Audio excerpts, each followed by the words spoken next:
நான் இப்பெல்லாம் பயங்கரமா ஒர்க் அவுட் பண்ண ஆரம்பிச்சிட்டேன். I stop smoking, I stop drinking. So இந்த படத்துக்கு நீங்களே இசையமைக்கலாம்னு முடிவு? ரீசன் இளையராஜாவோட சண்டை போட்டு வந்துட்டேன். ஹாலிடேஸ்னாலே அது நம்ம ஜிடி ஹாலிடேஸ் தான். South India's number 1 travel brand.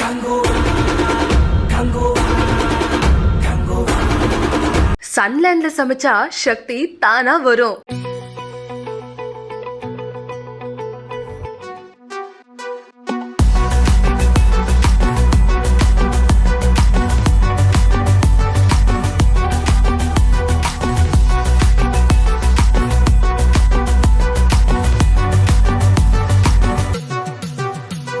நான் அவுத்து போட்டு ஆனந்த பார்க்க முடியுமா?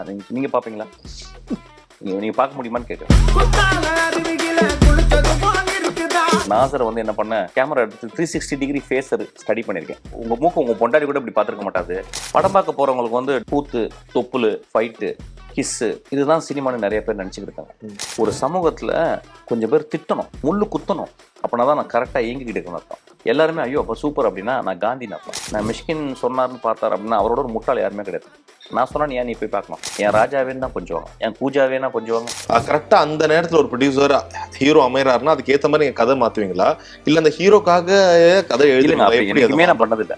அப்படி மட்டும் தான் நான் முதல்ல விஜய்க்கு தான் பண்ணியிருக்கேன். இப்போ நிறைய பேர் பேசி அந்த 1000 crores எப்படி அச்சீவ் பண்ணுறது எனக்கு ரொம்ப சிரிப்பு வருது ஆக்சுவலி. ஸோ இந்த படத்துக்கு நீங்களே இசையமைக்கலாம்னு முடிவு? ரீசன் இளையராஜாவோட சண்டை போட்டு வந்துட்டேன். வாசிலாம் பார்ப்பீங்களா? ரெகுலராக வாசிச்சுட்டே இருப்பீங்களா? நான் மியூசிக் மட்டும் 6 hours ஒர்க் பண்ணுறேன்.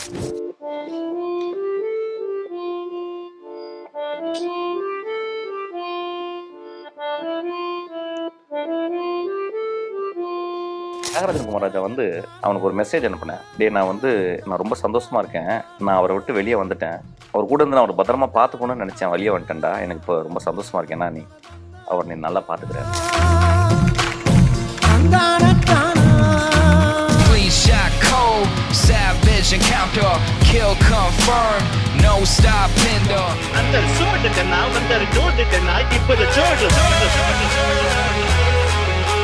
வெல்கம் டு கலாட்டா. Yes sir, this is your, நீங்க டைரக்டரா அறிமுகமாகி இது உங்களுடைய 18வது வருஷம். தெரியவே இல்லை எனக்கு. அடுத்து ரிலீஸ் ஆக போற ட்ரெயின் உங்களுடைய 10வது படம். எப்பவுமே டைரக்டர்ஸ் அது அறிமுகமாகும் போது அவங்களுக்குள்ள இருந்து இருக்க ஒரு ஃபோர்ஸ் இருக்கும்ல, மொத்த சினிமாவே நான் தான். நிறைய டேரக்டர் சொல்லி கேள்விப்பட்டிருக்கேன். உள்ள வரும்போது அந்த ஒரு வேகம் பயங்கரமா இருக்கும், எல்லாமே நம்மளுக்கு தெரியும் நிறைய விஷயங்கள். இப்ப ஆரம்பத்துல இருந்த மிஷ்கின் அவர்களுக்கும் இப்ப இருக்க மிஷ்கின் அவர்களுக்கும் அந்த நிதானம் சரி, உள்ள இருக்க அந்த கிரியேட்டிவிட்டி சரி, எந்த அளவுக்கு ஒரு பெரிய மாற்றம் நிகழ்ந்திருக்குன்னு நீங்க நினைக்கிறீங்க? எனக்கு யூஸ்வலா சொல்லுவாங்க வந்து 18 வருஷத்துக்கு அப்புறம் என்னமோ பயங்கரமா மெச்சூர் ஆகி 2 கொழும்பெல்லாம் முளைச்சிடும், அப்புறம் ரொம்ப அப்படியே யாராவது ரோட்ல வந்து அடிச்சா அப்படியே அமைதியா இருக்கணும், அப்படிலாம் கிடையாதுங்க. ஐ திங்க் ஒரு நல்ல அழகான சினிமா பண்ணணும், ரொம்ப இன்ட்ரெஸ்டிங்காக பண்ணணும். நம்ம படத்தை பார்த்துட்டு வெளியே போயிட்டு ஒய்ஃப் அடிக்கக்கூடாது, ஃப்ரெண்ட்ஷிப் ரொம்ப திக்காகணும் அப்படின்றது தான் நான் சினிமா சித்திரம் பேசி வரும்போதே. சரி, அது இன்னைக்கு வரைக்கும் அது அப்படியே மெயின்டைன் ஆகுது. சொல்லப்போனால் இன்னும் அது ஜாஸ்தியாக இருக்குது. இன்னும் ஒரு நல்ல படம் பண்ணோம், லேட்டானா கூட பரவாயில்ல, இன்னும் நல்ல படம் பண்ணோம். இன்னும் நல்ல படம்ன்றது வந்து எப்படி சொல்லணும், அது பெரிய ஃபிலாசபிக்கல் கொஸ்டின். நான் அதை நல்லதுன்னு சொல்ல வரல, பட் ஆனால் ஒர்த்தியாக இருக்கணும்னு நினைக்கிறேன் படம். ஒரு படம்ன்றது வந்து நல்ல கதை, என்டர்டெய்னிங் கதை, எக்ஸைட்டிங் கதை. வெறும் எக்ஸைட்டிங்காகவும் என்டர்டெய்னிங்காக மட்டும் இல்லாமல் ஒரு நல்ல கதை அப்படின்றதையும் யோசிக்கணும்னு நினைக்கிறேன். ஆக்சுவலாக ஒரு பிசாஸில் எப்படி வந்து ஒரு இன்னும் ராதாரவி சார் மறக்கலையோ, எப்படி வந்து ஒரு பாட்டி வந்து பூ போட்டதை வந்து 5ஆவதுல மறக்கலையோ, these are the very important key moments that I shoot என்னுடைய படங்களில் ஒரு 10 மொமெண்ட்டாக வரும்னு நினைக்கிறேன். ஸோ இந்த திங்கிங் ஃபஸ்ட்டு படத்துலேருந்து இன்னைக்கு வரைக்கும் அப்படியே இருக்குது, இன்னும் ஜாஸ்தியாக தான் இருக்குது. மெச்சூரிட்டி அப்படின்றது நேச்சுரலாக ஒரு வயசாகும் போது ஒரு சின்ன மிதத்தன்மை ஒன்று வரும், அது வந்திருக்கு. ஆனால் சொல்லப்போனால் நான் இன்னும் வந்து ரொம்ப ஃபெரோஷியஸாக, இன்னும் வந்து ரொம்ப ஆக்டிவாக, இன்னும் ரொம்ப வந்து இன்டென்ஷனோட தான் இருந்துருக்கேன் ஆக்சுவலாக. ஸோ அதில் வந்து எனக்கு மாற்றமே கிடையாது ஆக்சுவலாக. அஃப்கோர்ஸ் வயசாகுது, பட் ஐ திங்க் அதில் வந்து எனக்கு எதுவுமே ஸ்டாப் பண்ணல. சொல்லப்போனால் I feel I'm every day by day I'm getting younger and younger. நான் இப்பெல்லாம் பயங்கரமா ஒர்க் அவுட் பண்ண ஆரம்பிச்சிட்டேன். I stop smoking, I stop drinking. Okay. So இதெல்லாம் என்ன பார்க்கும்போது நான் ஐ ஜஸ்ட் வாண்ட், படத்துக்காகவே இல்லை உங்களுக்கு எனக்கு செல்ஃபா போர் அடிக்குது எல்லாமே. எவ்வளவு நாள் தான் சலிச்சிருச்சுன்னு எடுத்துக்கலாமா இல்லை எப்படி? இல்லை, அது வந்து எனக்கு வந்து there is no I don't find any purpose that. சும்மா கும்பலா வந்துக்கிட்டு நான் என்னைக்குமே ஐம் நாட் தனியாக இது வரைக்கும் நான் ட்ரிங்க் பண்ணதே கிடையாது. Okay. நான் வந்து You want someone to யாரோ talk. யாரோ இருக்கணும், ஏதாவது சினிமா பற்றி பேசணும், ஏதாவது இலக்கியம் பேசணும், ஏதாவது அந்த டைமில் வருது. இப்போ நான் வந்து அதையும் நிப்பாட்டிட்டேன். அதை நிப்பாட்டிட்டு தென் ஐ ஸ்டார்டட் ரொம்ப டீப்பராக படிக்க ஆரம்பிச்சிருக்கேன். நிறைய சினிமா பற்றி யோசிக்கிறேன், நிறைய நண்பர்களோட பேசுகிறேன். ரொம்ப ரீசெண்டா தனஞ்சயன் அவரோட ஒரு இன்டர்வியூ ஒன்று பார்த்து பழைய முகமணி டைம்ல அவர் சொன்னாரு, முகமூடியோட கிளைமாக்ஸ் எனக்கு பெரிய உடன்பாடு இல்லை, ஜீவாக்கும் உடன்பாடு இப்போ அதுக்கு பதில் சொல்லணும்னு வச்சுக்கலாம், தனஞ்சயன் சாரை வந்து நான் வந்து எதிர்த்து சொல்ற மாதிரி ஆயிடும். ஓகே. தனஞ்சயன் சார் சொன்னதே நான் வந்து பசங்கள்லாம் சொல்லி கேட்டேன். இப்போ என்னன்னு கேட்டிங்கன்னா, சமூகத்திற்கு தனஞ்சயன் சொன்னது ரைட்டா நான் சொன்னது ரைட்டான்னு தெரியாதுல்ல. நான் என்ன சொல்றேன், தனஞ்சயன் சொன்னதான் ரைட்னே நினச்சிக்கங்க. சரி. So I don't want to argue against it. ஏன்னா ஒரு நல்ல நண்பர் அவர். ஓகே. ஸோ அவர் நான் இப்போ என்னன்னா, இப்போ நான் சொன்ன ஃபர்ஸ்ட் கேள்வி கேட்டீங்களே, என்ன சார் மெச்சூராக இருக்குன்னு இப்போ கேட்டேன். என்னை வந்து தூத்தி பேசுறவங்கள வந்து நான் அவங்கள ரொம்ப அன்போடு பார்க்கறதுக்கு நான் கற்றுக்கிட்டேன். ஆக்சுவலாக அது என்ன நடந்துச்சு, எது நடந்துச்சுன்னு எனக்கும் தனஞ்சயன் தான் தெரியும். சரி சரி. அதனால் அது பேச வேணாம். அதனால நான் என்ன சொல்கிறேன், நான் இப்போ கெட்டவனாகவே இருக்கேன், தனஞ்சயன் நல்லவனாகவே இருக்கட்டும். பட் சம்டைம்ஸ் உங்களை பார்க்கும்போது இப்போ வரும்போது கூட எங்கள் டீம்ல என்ன சொல்லுவாங்க, இது வந்து சார் ஒரு டிஷர்ட் ஷார்ட்ஸில் போட்டு உட்காந்து வருவார் போல, ரொம்ப கேஷுவலாக இருப்பார் அப்படி நாங்கள் எதிர்பார்த்தோம். பட் நீங்கள் வேற மாதிரி இருக்கீங்க. Maybe see when somebody is getting predictable, then he is getting bored actually. நீங்க ஷார்ட்ஸோட வரலாம்னு நினைச்சேன். அப்புறம் லேடிஸ்லாம் வராங்கன்னா சரி வேணாம், ரொம்ப நாளைக்கு அப்புறம் இன்டர்வியூ கொடுக்குறேன். நான் வந்து ரொம்ப நாளைக்கு அப்புறம் இன்டர்வியூ கொடுக்குறேன். Tell us one thing about Nasir's Nose. இந்த படத்தில் நாசர் நடிச்சிருக்காரு. நாசர் வந்து என்னுடைய தந்தை. எனக்கு தெரிஞ்ச ஒரு வாரத்துக்கு ஒரு தடவை ஃபோனில் நாங்கள் பேசிகிட்டே இருக்கோம், நடிப்பை பற்றி பேசிட்டே இருக்கோம். நாசர் வந்து என்ன பண்ண, கேமரா எடுத்து 360 டிகிரி ஃபேஸர் ஸ்டடி பண்ணியிருக்கேன். நான் சொன்னேன், உங்கள் மூக்கை உங்கள் மூக்கை உங்கள் பொண்டாடி கூட இப்படி பார்த்துருக்க மாட்டாது, நான் அப்படி பார்த்துருக்கேன் அப்படின்னு சொன்னேன். ஆக்சுவலாக அவர் ரொம்ப விருந்து சிரிச்சாரு. இப்போ எங்கள் ஒரு பொதுவான ஒரு பார்வை, ஓகே, அவர் மற்ற மூக்கோட ஒரு நீளமான ஒரு மூக்கு, அது எங்களுடைய பார்வை. அது அவ்வளோதான். உங்களுக்கு வேர்ல்டில் நிறைய இடங்கள்ல வந்து நம்மளுடைய மூக்கினுடைய சைஸ் மாறுபட்டுட்டே இருக்கு. ஆப்பிரிக்காவில் பார்த்தீங்கன்னா பெருத்த நாஸ்ட்ரில்ஸோட இருக்கும். நீங்கள் அரப் சைடு, ஒட்டமேன் அந்த பக்கம், அரப் சைடு அந்த பக்கம் போனால் ரொம்ப பீக்கியாக இருக்கும். இந்தியாவுடைய இது வந்து எப்படின்னு கேட்டால் வந்து ரொம்ப அழகாகவும் நேர்த்தியாகவும் சிம்பிளாக இருக்கும். இங்கிலீஷ் பீப்புளுக்கு ஒரு மாதிரி நோஸ். ஸோ நோஸ் நீங்கள் எடுத்துனா அதை பற்றி பேசிக்கிட்டே இருக்கலாம். ஓகே, நீங்கள் நோஸ் பற்றி பேசிட்டே இருக்கலாம். ஸோ அதனால நான் சொன்னேன், நான் சார் உங்கள் மூக்கையே நான் சுற்றி எடுத்திருக்கேன். சரி. இப்போ நீங்க நிறைய நடிகர்கள், பீட் பிசாசா இருக்கட்டும், மோனாய் மாட்டுக்குட்டியும் முக்கிய கதாபாத்திரங்களை வந்து புதுமுக நடிகர்கள் வச்சுதான் ஏற்கிறீங்க. மணிரத்னம் சார் சொல்றாரு, நாயகன் எடுக்கும் போது ஒரு statement, when you get a very good actor like Kamal Haasan, உங்களுக்கு பேக்ரவுண்ட்ல எதுவுமே தேவையில்லை, ஒரு சோக்கர் ஷாட் வச்சாவே போதும், அந்த மனுஷன் அந்த முகத்திலே நடிப்புலேயே எல்லாத்தையும் காமிச்சு முடிச்சிருவான். ஸோ அப்படி இது வந்து ஒருத்தரோட ஸ்டேட்மெண்டா இருக்கு. நீங்க வந்து நிறைய புதுமுகங்களுக்கு நீங்க நடிப்பு சொல்லி தரீங்க, இல்லை ஒரு விஷயம் பண்றீங்க. ஸோ புதுமுகங்கள் கூட ஒர்க் பண்றதுக்கும் ஒரு ஏசான ஆக்டர் லைக் விஜய் சேதுபதி மாதிரி ஒரு ஆக்டர் கூட ஒர்க் பண்றதுக்கும் what's the difference you feel? இவருக்கும் அதே போல தான் நடிப்பு நீங்க சொல்லி கொடுப்பீங்களா? அதுக்காக தான் கேட்குறேன். ஆக்சுவலி ஒரு டேரக்டர் வந்து பயங்கரமாக அடாப்ட் பண்ணோம். நான் என்ன பண்ணுவேன், இந்த புதுசாக அவங்கள்ட்ட வந்து ஒரு 30 நாள் 40 நாள் என் கூடவே இருப்பாங்க, பேசுவாங்க, காஃபி ஷாப் போவோம், இப்போ படத்துக்கு போவோம், எல்லாம் பேசினோன்னே அவங்களுக்கு என் மேலே இருக்க பயமே போயிடும். ஓகே. அப்புறம் அவங்க அந்த 30 நாளில் வந்து அவங்களுக்கு நான் எப்படி கம்யூனிகேட் பண்ணுறேன், அதை எப்படி நீ ரிசீவ் பண்ணுன்றதை சொல்லி கொடுத்துருவேன். ஆட்டோமேட்டிக்காக வந்துடும் ஆக்சுவலாக. அப்புறம் then I will also tell them, நான் என்ன மாதிரி படங்கள் பார்க்குறேன், இந்த படத்தை நான் எப்படி எழுதினேன், இந்த கதையை ஃபுல்லாக படிக்க சொல்லுவேன். படிச்சு சொல்லிட்டு நீ ஏதாவது நீ என்ன சொல்கிறேன்னு நினைக்கிறிய சொல்லு. ஸோ இதெல்லாம் அவங்களை என்ன பண்ணுன்னா ஒரு ஐஸை பிரேக் பண்ணிடும். ஐஸை பிரேக் பண்ண பிறகு அதுக்கப்புறம் வெறும் லாங்குவேஜ் தான். Do this and don't do that, அவ்வளோதான். டூ அண்ட் டோன்ட்ஸ் தான், வேறு ஒன்றுமே இல்லை. என்னை பற்றில நான் ரொம்பலாம் டேக் வாங்க மாட்டேன். எனக்கு தெரிஞ்சு 2 டேக்கு 3 டேக்கு, எனக்கு அதுக்கு மேலே போர் அடிச்சிடும். எனக்கு போர் அடிக்கும். அப்படியா? 4 டேக்கு மேலே அவன் சரியாக பண்ணலன்னா நான் எழுதுனது தப்புன்னு தெரியும், எனக்கு தெரிஞ்சிடும், ஏதோ தப்புன்னு தெரிஞ்சிடும். நான் அவங்களை வந்து 800 டேக்கு 850 டேக்கு, இந்த தியாகராஜன் குமாரராஜன்லாம் ஒருத்தர் இருக்கான், 160 டேக்கெல்லாம் எடுப்பான். அது ஒரு டைப்பு, அது ஒரு அது. See I am not talking about right or wrong, I am talking about my comfortability. நான் 2 டேக் மேலே போதுன்றேன். ஏன்னா எனக்கு எடிட்டிங் இருக்குது, அதுக்கப்புறம் சவுண்ட் இருக்குது, அதுக்கப்புறம் மியூசிக் இருக்குது, ஐ கேன் கரெக்ட் இட். இப்போ நான் வந்து அஸ்வத் மாவீரனில் நடித்தேன்.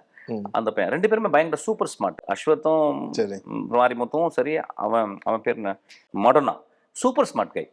ஆனால் அவங்க என்ன பண்ணுறாங்கன்னா, முதல் படம் 2வது படம் எடுக்கிறதுனால அவங்க எடுக்கிற போது அவங்களுக்கு ஒரு பெரிய ஒரு சின்ன ஃபியர் இருக்குது, இது மிஸ் ஆகிடுமோ அப்படின்றதுக்காக அவங்க they will come and tell me இப்படி பண்ணுங்க அப்படி பண்ணுங்க.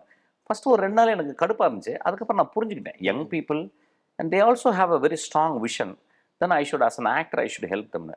அவன் நடிச்சுக்கிட்டே இருக்கும்போது நிறுத்திட்டு, சார் இந்த இடத்துல இந்த டைலாக் கொஞ்சம் இப்படி சொல்லுங்கள் சார் அப்படின்பா. எனக்கு ஒன்றுமே புரியாது. நான் இந்த மாதிரிலாம் இன்ஸ்ட்ரக்ஷன் நான் கொடுக்கவே மாட்டேன். நான் அப்படி கேமரா வச்சுட்டே இருந்து நம்ம நடிச்சுட்டே இருக்கும்போது கேமரா திருப்பிடுவேன், இந்த பக்கம் திருப்பிடுவேன்.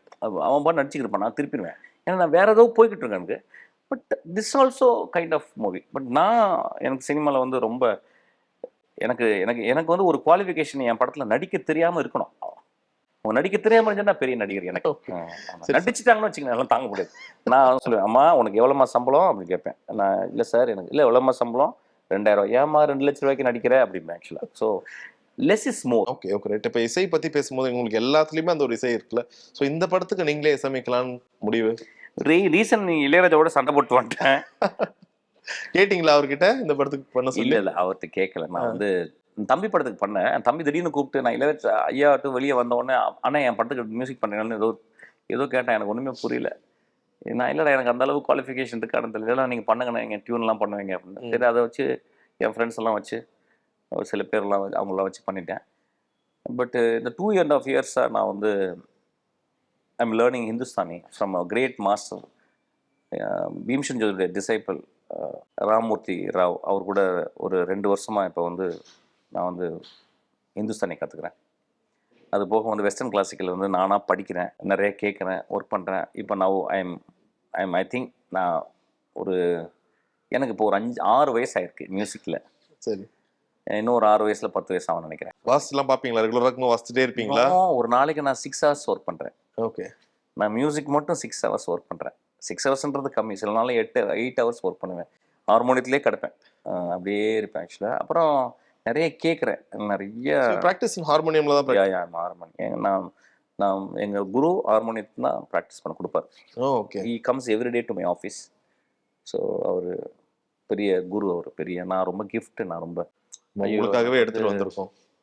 ஸோ எங்களுக்கு என்னன்னா நீங்க நிறைய இது வாசிங்க அது வாசிங்கலாம் நாங்கள் சொல்ல போறது இல்லை. பட் இருந்தாலும் இப்போ ட்ரெயினுக்காக நீங்க ப்ராக்டிஸ்ல ஒரு விஷயம் ஆரம்பிச்சிருக்கோம்ல. ஒரு கிரேட்டஸ்ட் 2 மைண்ட் இங்கே இருக்காங்க இந்தியாவில். அதாவது இளையராஜா என்னுடைய ஆதர்சமான புருஷன், அதுக்கப்புறம் வந்து ஏஆர் ரகுமான். ஓகே. இவங்க முன்னால் இதெல்லாம் பண்ணும்போது எனக்கு வெக்கமாக இருக்குது. சரி கொடுங்க பார்க்கலாம் அது என்னத்த சொல்கிறது.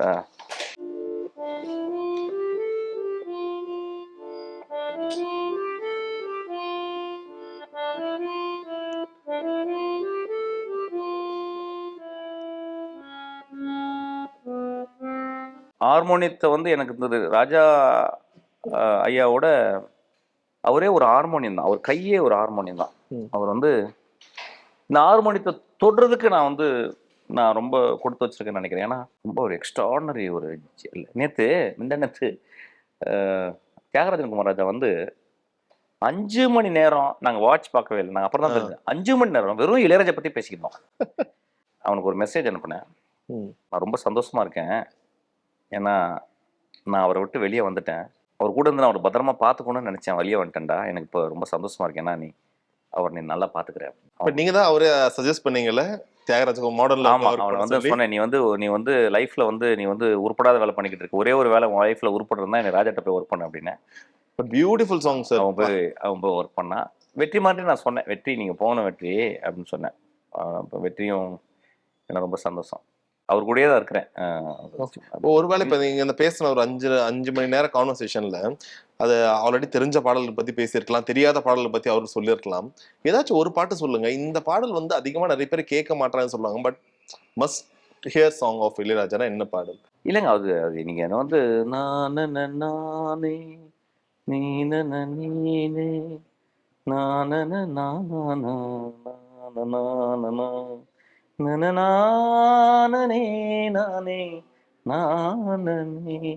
எதை பாடிக்கிட்டே இருக்கலாம் நீங்க.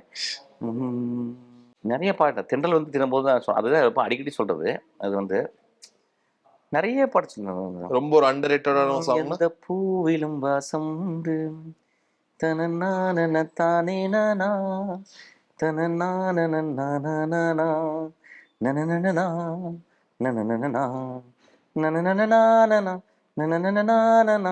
நனனனனா நனனனனா கொட்டுக்காளி படம் ரிலீஸ் ஆயிட்ட பிறகு படம் தியேட்டர்ல இருந்து வேற பப்ளிக் ஓப்பன் எல்லாம் எடுப்பாங்கல்ல, அதுல ஒருத்தர் வந்து உங்களை திட்டினாரு, மிஷ்கின் அப்படி சொன்னாரு அந்த படத்தை, அவர் பேச்ச கேட்டுதான் ஒரு ஜென்ரலான ஒரு பப்ளிக் சொல்றாரு, அப்படி சொன்னாரு. அவருக்காக தான் பார்த்தேன், படத்துல எண்டிங்கும் இல்ல, படம் அப்படியே போகுது, அவர் பேச்ச கேட்டுதான் வந்தேன். மேபி வாஸ் லைக் அவர் உங்களோட பெரிய ஃபேன் நினைக்கிறேன், இவர் சொல்லிட்டாரு, அதுக்காக நான் அந்த படமே பார்த்தேன், ஆனா எனக்கு பெருசா பிடிக்கலையா அந்த படம்னு. இது எப்படி எடுக்கலாம்? ஏன்னா ஒரு படம்ன்றது வந்து எல்லாருக்குமான படமா இருக்கணும்னு அவசியம் இல்லை. ஸோ அதுக்கான ஒரு டார்கெட் ஆடியன்ஸ் இருக்காங்க, எல்லாமே இருக்காங்க. பட் நீங்க சொல்றபடி பார்க்கும்போது அது எல்லாருமே பார்க்க வேண்டிய ஒரு படம்னு சொன்னீங்க. பட் இட் டிஃபர்ஸ்ல. Kottukkaali one of the most noblest film I ever seen in my film. Okay. நான் என் லைஃப்ல பார்த்த ரொம்ப நோபலான ஃபிலிம். படம் பார்க்க போறவங்களுக்கு வந்து டான்ஸு, கூத்து, தொப்புளு, ஃபைட்டு, கிஸ்ஸு, அருவாள் அப்படியே கழுத்தை அறுத்துட்டு அது பொங்கி வழிகிற ரத்தம், இதுதான் சினிமான்னு நிறைய பேர் நினச்சிக்கிட்டு இருக்காங்க. சில சினிமா இப்படி இருக்கு அப்படின்னு சொல்லியிருக்கு. இப்போ ஏஆர் ரஹ்மான் வந்து ஆஸ்கார் வாங்கின ஒரு படத்தில், இந்த படத்தினுடைய ஸ்கோர் எத்தனை பேர் கேட்கும்? யாருமே கேட்கறதில்ல. ராஜா சார் வந்து திருவாசகம்னு ஒரு எக்ஸ்ட்ராடனரி ஒர்க் பண்ணியிருக்காரு. அதை எத்தனை பேர் கேட்குறோம்? ஸோ ஒருத்தங்களுக்கு கேட்கல, ஒருத்தங்களுக்கு இல்லை. நாங்கள் பார்க்கும்போது அப்படி இல்லை அப்படின்னு சொன்னால் அவங்கள ரொம்ப அன்போடு தான் நான் பார்க்குறேன். ஒருத்தர் திட்டினான்னு சொல்லல, நிறைய பேர் திட்டினாங்க. நான் வந்து பத்திரிக்கைக்காரங்க எல்லாமே திட்டினாங்க. திட்டினதெல்லாம் இருக்கட்டுங்க, எனக்கு என்ன திட்டி எனக்கு எதாவது ஆக போதும்? ஏதாவது இங்கே ஏதாவது புல்லட் மாதிரி உள்ளே போய் எதாவது ஆக போதா? எதுவுமே ஆக போடல. ஒரு சமூகத்தில் கொஞ்சம் பேர் திட்டணும், முள்ளு குத்தணும். அப்படின்னா தான் நான் கரெக்டாக இயங்கிக்கிட்டு இருக்கேன்னு அர்த்தம். எல்லாருமே ஐயோ அப்போ சூப்பர் அப்படின்னா நான் காந்தின்னு அர்த்தம். நான் வந்து என்னை திட்டணும். நான் திட்டும் போது அவங்க கோவம் வரணும். அவர் போய் அந்த நண்பர் போய் படம் பார்த்துட்டு நான் மிஷ்கின் சொன்னார்னு பார்த்தார் அப்படின்னா அவரோட ஒரு முட்டாள் யாருமே கிடையாது. நான் சொன்னா நீ ஏன் நீ போய் பார்க்கணும்? நீ போய் பாரு. என்னுடைய வேலையை நான் ஒரு மேடையில் அந்த படத்தை பற்றி பேசும்போது பொங்கி உலகத்தில் இந்த மாதிரி படம் இல்லைன்னு நான் சொல்லி தான் பார்ப்பேன். ஏன்னா எங்கள் அம்மா என்னைய எந்த குழந்தைய ஒரு குழந்தை கொஞ்சனாலும் என் ராஜாவேன்னு தான் கொஞ்சுவாங்க, என் கூஜாவேனா கொஞ்சுவாங்க, நீ மொட்டையாக போகனா கொஞ்சுவாங்க. ஸோ ஒரு தாய் மாதிரி நான் வந்து ஒரு எக்ஸ்ட்ராடனரி படத்தை பார்த்தோன்னே நீ உலகத்திலே நீ தான்டா ராஜா அப்படின்னு நான் வந்து வினோத்தை கொண்டாடினேன். இன்னைக்கு விட்டுருங்க, 50 வருஷத்துக்கு அப்புறம் நெக்ஸ்ட் ஜெனரேஷன், அதாவது நெக்ஸ்ட் ஜெனரேஷன் ஒரு 5 டெக்கேடுக்கு அப்புறம் இந்தியாவில் வந்த 100 படங்களில் ஒன் ஆஃப் த பெஸ்ட் படமாக கொட்டுக்காளி இருக்கும். அது இந்த காலத்தில் பிடிக்கல அப்படின்னா அதை பற்றி எனக்கு கவலையே கிடையாது ஆக்சுவலி. ஆனால் எனக்கு ரொம்ப சந்தோஷம் கொட்டுக்காளிக்காக நான் பேசினது. என் நண்பர்களே சில பேர், சினிமாவில் இருந்த நண்பர்களே அந்த விழாக்கு வரலை, அந்த படத்தை பற்றி சத்தமாக பேசலை. ஆனால் இன்றைக்கி நம்ப மாட்டேங்க, இன்றைக்கி நீங்கள் வினோத்தை ஃபோன் பண்ணிங்கன்னா அவன் ஏதோ ஒரு நாட்டில் ஒரு அவார்டு வாங்கியிருக்கான் அந்த படத்துக்கு. ஏன் ஸ்பெயினில் ரஷ்யாவில் அந்த படத்துக்கு அவார்டு வாங்கும்போது தமிழ்நாட்டில் இருக்க ஒருத்தவங்க பிடிக்கல அப்படின்னு ஒரு குரூப் சொல்கிறாங்க அந்த படம் அவார்டு படம் அப்படின்ட்டாங்க. ரொம்ப பரிதாபம், உலகத்தில் எதுவுமே கிடையாது. இப்போ உங்களை பற்றி பேசும்போது கண்டிப்பாக அந்த ஒரு குரோசாவா கிண்டலாகும் சொல்லி நீங்கள் சொல்லணும், அந்த ஒரு குரோசாவான்ற வார்த்தையை மறக்க முடியாது. நீங்கள் அவருடைய கிரேவ்யார்டுக்கு போகிறீங்க. வாட் இஃப் திடீர்னு நீங்கள் அவங்க போய் நிற்கும் போது ஒரு குரல் கேட்குது, குரோசாவோட குரலாவே இருக்கட்டும்னு வைங்களேன். இப்போ நீங்க நிறைய மேடைகள்ல சொல்றது நல்ல படம் பாருங்க, நல்ல படம் பாருங்க. குரோசா உங்ககிட்ட வந்து கேட்கிறாரு, மிஷ்கின் நீ எடுத்த நல்ல படத்திலே ஒரு படம் நீங்க சூஸ் பண்ணி காட்டுனா? எல்லா படம் நல்ல படம் சொல்லுவேன். ஒரு படம் காட்டுங்கன்னா என்ன படம் காட்டுவீங்க? எல்லா படமும் காட்டிடுவேன். சரி, நீங்க வந்து தெரிஞ்சுங்க, அதாவது ஒரு காட்டுக்குள்ள போய் எந்த பூ நல்ல பூன்னு எப்படி சொல்ல முடியும்? ஒரு குரோசாவா படத்துல எந்த பூ நல்ல பூன்னு சொல்ல முடியும்? Coming back to the question when you asked, Kurosawa சொல்லும் போது எல்லாம் கேலி பண்ணுறாங்கன்னா இந்த சமூகத்துல இருந்து சில பேர் கேலி பண்ணுவாங்கல்ல, அது எனக்கு ரொம்ப தேவை. ஓகே. ஏன்னா அவங்கள கொஞ்ச நாள் கழிச்சு அவங்க பசங்களுக்கு தெரியும். இப்போ குரோசாவா அப்படின்றது வந்து எப்படின்னா, நான் இந்த சமூகம் என்ன இப்போ ஒன்றும் இல்லை, நீங்கள் டெய்லி வெள்ளை சட்டை போட்டுன்னு வச்சுங்களேன், உடனே உங்களுக்கு காந்தின்னு கேள்வி பண்ணும். இன்னைக்கு காந்தி வந்தாருன்னா காந்தி கோவணத்தை கட்டினாருன்னு கேள்வி பண்ணும். இந்த சமூகத்தில் ஒரு 2-3 பேர், ஒரு 10 பேர் இருப்பாங்க, ஒரு 10% of people the want to market everything. Because அவங்க அவ்வளோ எம்டினஸ் இருக்காங்க லைஃப்பில். நான் சாவர வரைக்கும் பேசிட்டே இருப்பேன் குரோசாவை பற்றி. ஸோ இப்போ குரோசாவை பேசினா இப்போ நான் ஏன்னா என் சினிமா, ஒட்டுமொத்த சினிமாவை நான் அவருக்கு டெடிகேட் பண்ணுறேன். Okay okay okay. நான் அதான் சொல்லுவேன், என்னுடைய வாழ்நாள் முழுவதும் எடுத்த படங்களில் நான் அந்த 7 Samurai அல்லது வந்து யொஜிம்போவோ அல்லது வந்து உங்களுக்கு ரெட் பியர்டோ, அதில் இருக்க முதல் 10 நிமிஷம் ஃபுட்டேஜ் இருக்குல்ல, அந்த 10 நிமிஷம் ஃபுட்டேஜ் என்னுடைய வாழ்நாள் முழுவதும் எடுக்கிற படத்துக்கு ஈக்குவலே கிடையாது. என்னுடைய மாஸ்டர் அவங்கெல்லாம், என்னுடைய குரு, ஒரு ஏகலைவன் மாதிரி நான் வந்து அவங்கள்ட்ட இல்லை. ஆனால் அவங்க சிலையை வச்சுக்கிட்டு நான் கற்றுக்கிறேன் நிறையா. ஸோ அதனால் நான் கேட்கும்போது வந்து ரொம்ப அரகண்ட்டாக எந்த படம் நீங்கள் பிடிச்சிங்க அப்படின்னு கேட்டால் நான் எல்லா படமும் காட்டுவேன். ஏன்னா அவர் வந்து எல்லா படத்தையும் பார்த்து எந்த கிரேட் படத்தை பார்த்தாலும் தலையில் தட்டுவார், சரி இதை விட நல்ல படம் பண்ண, ஓகே பண்ணது ஓகே, எந்த படம் நல்ல படம். So to him I'm always a 5-year-old kid, so I will show everything what I said. பாத்தீங்களா என் படம் இப்படிலாம் பண்ணியிருக்கேன்னு அப்படின்ட்டு. So that's what my answer to you. Okay, alright. Sir, இப்போ ஒரு டைரக்டருக்கு, இப்போ ஃபர்ஸ்ட் சொன்ன மாதிரி ஒரு 18 years old as a director, ஒரு வணிக ரீதியான ஒரு வெற்றி எவ்வளோ முக்கியமானதா இருக்கு? இப்போ வணிக ரீதியான வெற்றின்றது அவங்க அதை எப்படி பார்க்குறாங்கன்றது முக்கியம். வணிக ரீதி தான் இப்படி தான் உண்டு, எவ்வளோ காசு சம்பாதிச்சாங்கன்றது, பாக்ஸ் ஆஃபீஸில் எவ்வளோ கலெக்ஷன், அவ்வளோதான்.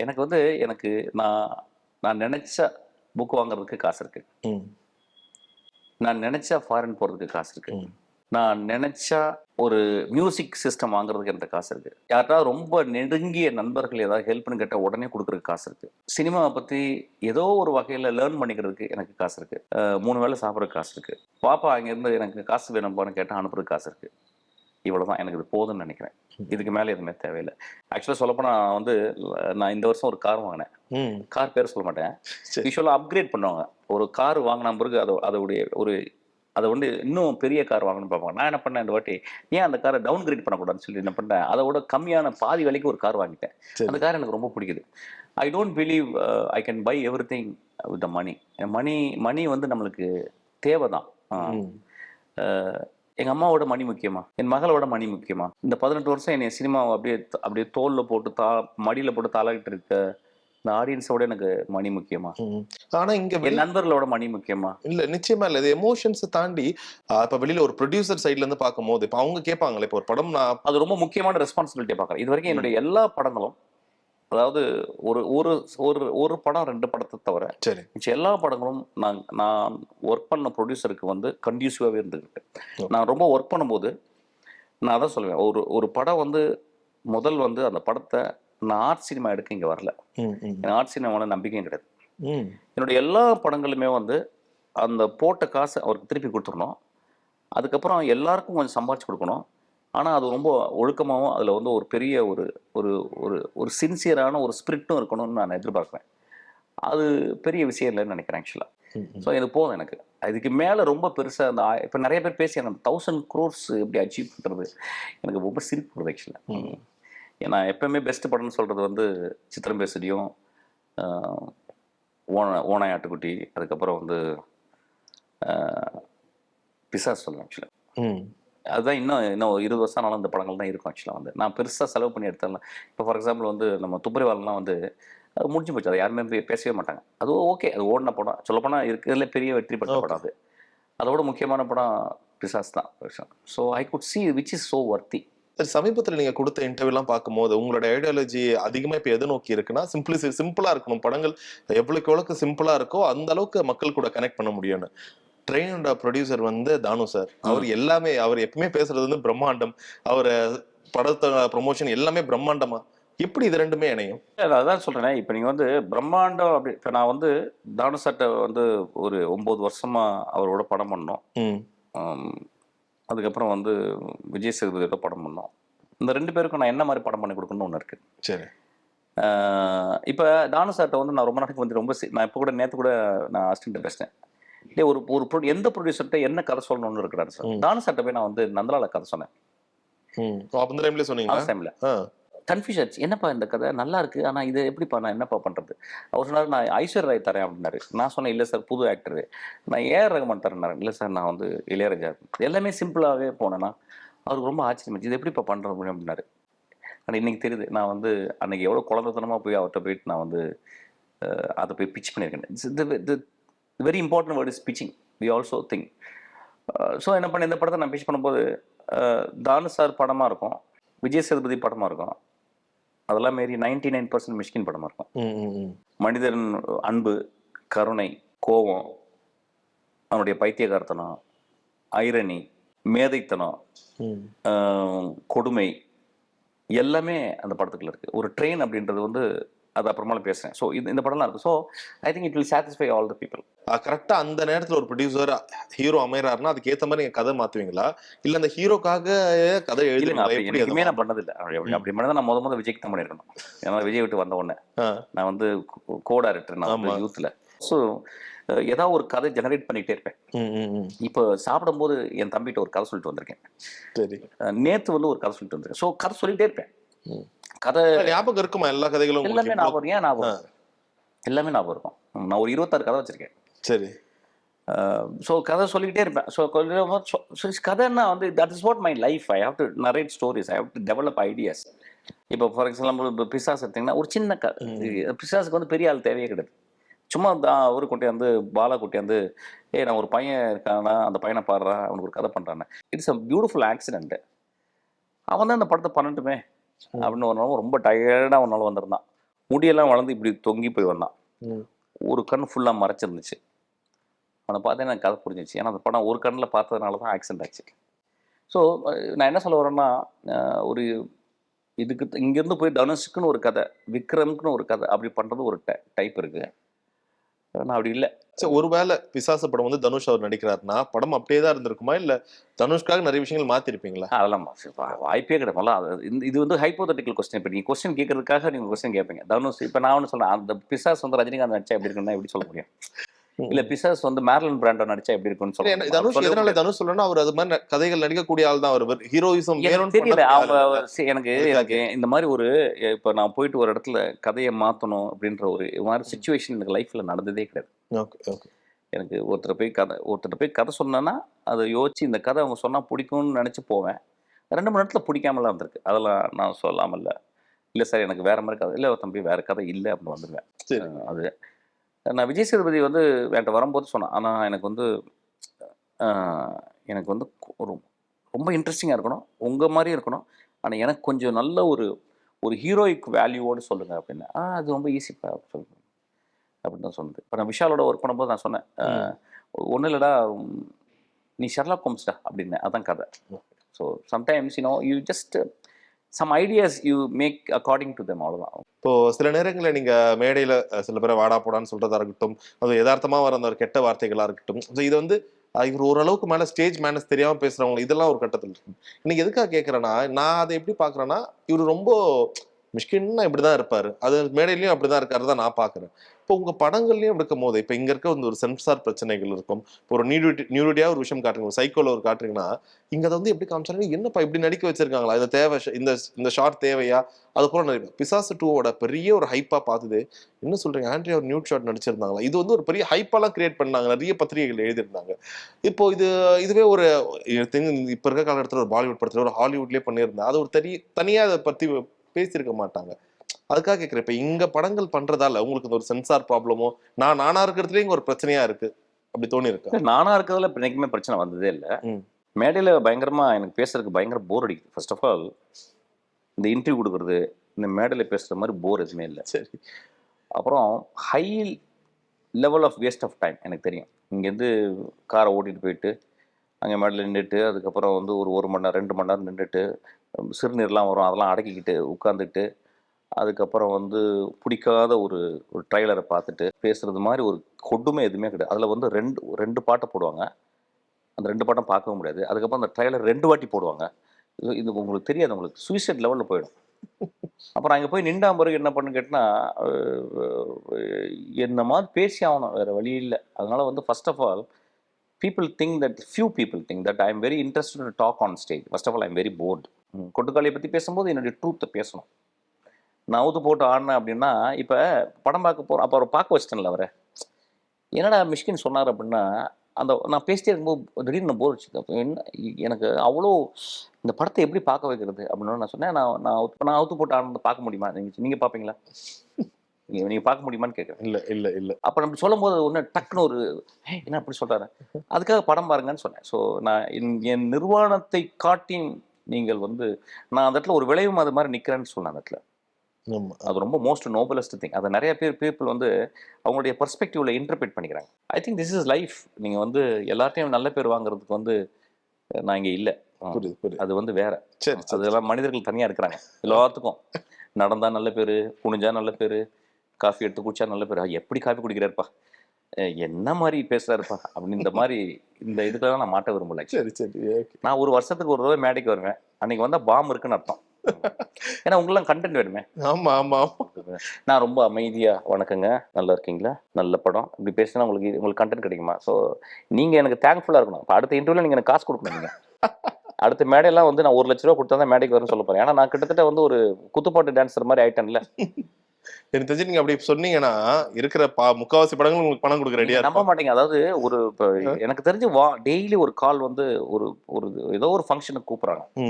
I think better I am going to charge it actually. Better sir actually. And all right, and இப்போ உங்க ஃபேன்ஸ் கிட்ட இருக்க ஒரு பெரிய கேள்வி என்னன்னா, ஏன் அந்த ஒரு தாமதம்? நீங்க அதெல்லாம் யோசிப்பீங்களா? நான் படம் எடுக்கிறது மாதிரி தான் என் வேலை அது அப்படி நீங்க யோசிப்பீங்களா? இருந்தாலும் அந்த ஒரு போஸ்ட் ப்ரொடக்ஷன் பண்ணி அந்த ரிலீஸ் கொஞ்சம் தாமதமாகிறது. அதாவது நான் ஒரு படம் முடிச்சோன்னா அது ப்ரொடியூசர் சைடு. என் படம் வந்து நான் எடுத்து இப்போ தானே சார் கொடுத்துருக்கேன். அவர் எப்போ ரிலீஸ் பண்ணுவார்னு அவர் தான் டிசைட் பண்ணணும். இப்போ வந்து பிசாசு 2 அதுவும் ரொம்ப நாளா ஒரு பிசாசு 2 வந்து சார் இப்போ நீங்கள் நினைக்கிறது மாதிரி கிடையாது. ஒரு சினிமா வந்து நிறைய காம்ப்ளிகேஷன். இப்போ வந்து எங்கள் பிசாசு 2 ப்ரொடியூசர் சார் வந்து அவர் ரொம்ப அவர் இந்த படத்தை ரிலீஸ் பண்ணணும்னு இருக்காரு. நிறைய சில ப்ராப்ளம்லாம் இருக்குது. நான் எடுத்து கொடுத்துட்டு அவ்வளோதான் வேலை. அது அவங்க வந்து அந்த குழந்தை நான் பெற்று கொடுத்துட்டேன் அவ்வளோதான். அவங்க பத்திரமா பார்த்துப்பாங்க. அவர் நிச்சயமாக நல்ல ப்ரொடியூசர், நல்ல ஒரு டிஸ்ட்ரிபியூட்டர். அவருக்கு நல்லா தெரியும்.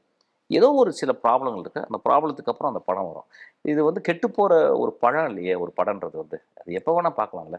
ஸோ இட் வில் ரிலீஸ் அவ்வளோதான். நான் எனக்கு அதெல்லாம் தாண்டிட்டேன் சார். இப்போ முதல் படத்துலேயே எனக்கு வந்து எப்படின்னா 7வது நாளில் ஃப்ளாப் ஆயிடுச்சு. இது சித்திரம் பேசுறது 11 நாள் ஹிட் ஆச்சு. அது 11 நாள் ஹிட் ஆகுது. அதனால் வந்து எனக்கு வந்து நான் படம் ஓடிச்சா ஓடலையான்னு இன்றைக்கே தெரியல. ஆக்சுவலாக எனக்கு அப்போவே எனக்கு வந்து படத்தில் கிரவுண்டட் ஆயிடுச்சு. ஸோ இப்போலாம் ஒன்றுமே இல்லை. தானு சார் வந்து ஜனவரி மாதம் ரிலீஸ் பண்ணி சொல்லுவார். அது அடுத்த ஜனவரி ரிலீஸ் ஆனாலும் நான் ஒன்றும் கவலைப்படுறதில்ல. இல்லை ஒரு 4 வருஷம் கழித்து ஏதோ ஒரு ஜனவரியில் ரிலீஸ் ஆனாலும் ஒன்றும் கவலைப்படல. என்னுடைய வேலை வந்து ரொம்ப அழகான ஒரு படத்தை பண்ணி கொடுத்துட்டேன். ஓகே இப்போ நான் அடுத்த படத்துக்கு போயிடுவேன். இப்போ right all and fantastic sir. ரொம்ப அழகா சொன்னீங்க as always. Thank you so much for time and all the best sir. Thank you. Thank you sir. Holidaysnale அது நம்ம GT Holidays தான். South India's #1 travel brand.